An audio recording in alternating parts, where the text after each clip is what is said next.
Welcome sa Dris TV. Kung interesado ka sa ganitong news, huwag kalimutang isubscribe ang ating YouTube channel. Maraming salamat! Welcome po ulit sa ating panibagong update tungkol kina Kim and Paolo Abilino. Sa bawat update natin, tatalakayin natin ang mga pinag-uusapan sa mundo ng social media tungkol kina Kim and Paolo Abilino. Kaya naman kung hindi pa po kayo nakasubscribe dito sa ating channel nako, i-click nyo na po yan and isama nyo na din ang bell button.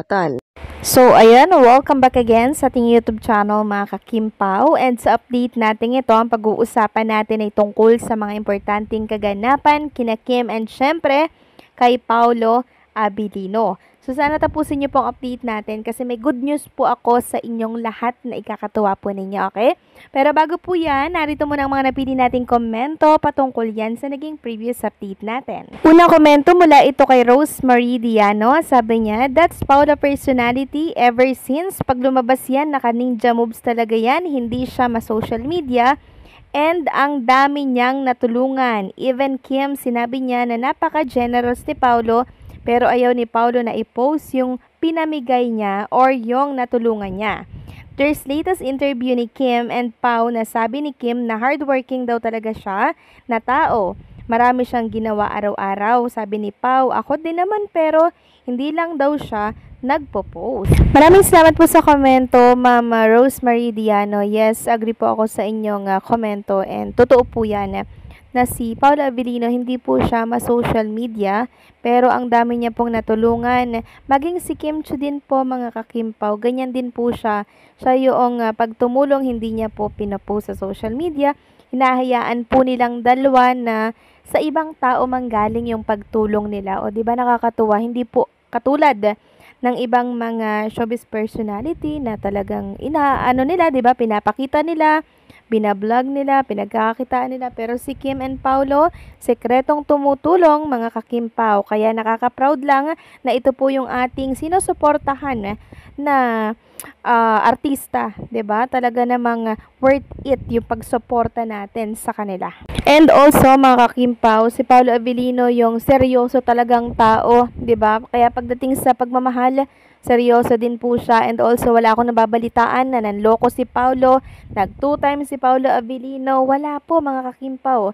Kaya ako panatag ako kay Kim at Paolo Abilino, panatag ako kay Paolo for Kim Chiu, mga kakimpaw, na hindi niya po sasaktan, na hindi niya lolokohin si Kim Chiu.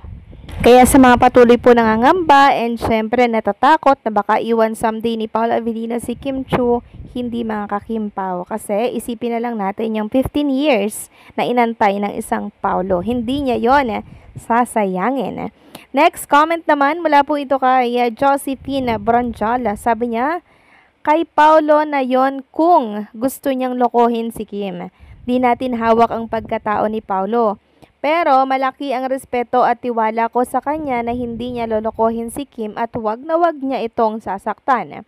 Deserve ni Kim ang isang lalaking karapat-dapat sa kanya na buong puso siyang mamahalin. Salamat Kim Pao. Yes, agree po ako sa inyong sinabi, no? May tiwala din ako kay Paolo Abilino at hindi pa nga po ako nakaka-encounter ng balita na niloko po ni Paolo Abilino yung mga kanyang mga karelasyon. Never, mga kakimpaw. Hindi pa ako nakaka-balita ng ganyan about kay Paolo Abilino. Ibig sabihin, pag nagmahal si Paolo, talagang binibigay niya po lahat. Talagang seryoso po siya. Kaya wala tayong dapat ipangamba kay Kim and Paolo Abilino. Opo, tama na kay Paolo Abilino kung lolokohin niya si Chinita Princess, pero hindi ko nakikita sa personalidad ni Paolo Abilino na siya ay manloloko. Nalolokohin niya si Kim Chiu kasi malaki po ang tiwala natin sa kanya. Kaya sa mga nag-iisip po dyan kay Bella and kay Paolo Abilino, no mga kakimpaw, hindi po karapat-dapat nating pag-isipan ng ganyan si Bella Padilla dahil siya po ay isang mabait, mapagkakatiwalaang kaibigan since 2017. Sabi nga dito sa post ng isang Kimpaw fan, I love you Becky, thank you Momshi Bells, nagpaiyak ka ng hapon. Lord, pahingi rin po ng ganitong friendship. Strong talaga mga Taurians. Agree ako sa iyo, Momshi Bells.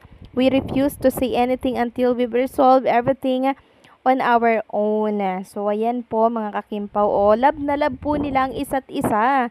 At hindi po gagawin niya ni Bella. Gusto ko lang maging panatag po ang lahat sa inyo, okay? Next topic naman, pag-usapan natin itong ganap kay Kim and Paolo Abilino sa Cebu. So, nakita natin, 'di ba, na magkasama po, magkausap si Paolo at Kim habang papasok po doon sa tent.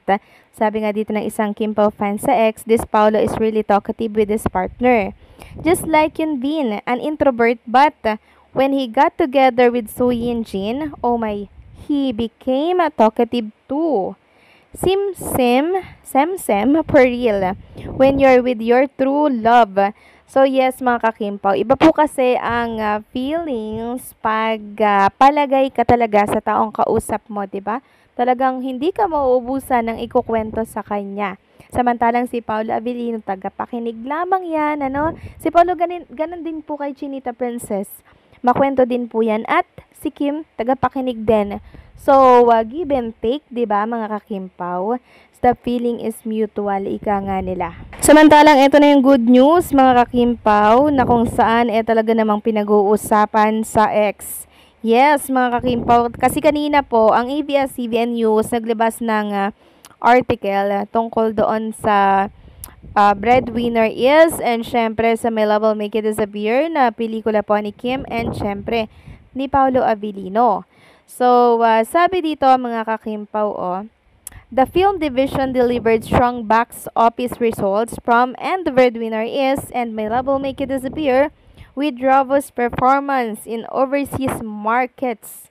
It added. Alam nyo, ito yung mga naging komento po ng mga Kimpaw Nation natin dyan, This statement says a lot of how successful the movie of Kim Pao, My Love Will Make It Disappear. Honestly, I don't want to brag about it, but to those people who keep on mocking that their movie was flop, then ate that bitch, so thankful to all who supported this heartwarming movie. So, nakaka-proud mga kakimpaw kasi sobrang laki po ng itinaas, no? Ng revenue po ng ABS-CBN Corp. Sabi nga dito ni Altinday Badiday, ABS-CBN Corp revenue hit 8.28 billion in first half of 2025 on back of high-performing show, digital, and global initiative. Ayan po mga kakimpaw. Grabe, diba? Nakaka-proud lang. At yung 8.28 billion na yan, malaki po ang naging parte dyan ng My Love Will Make It Disappear.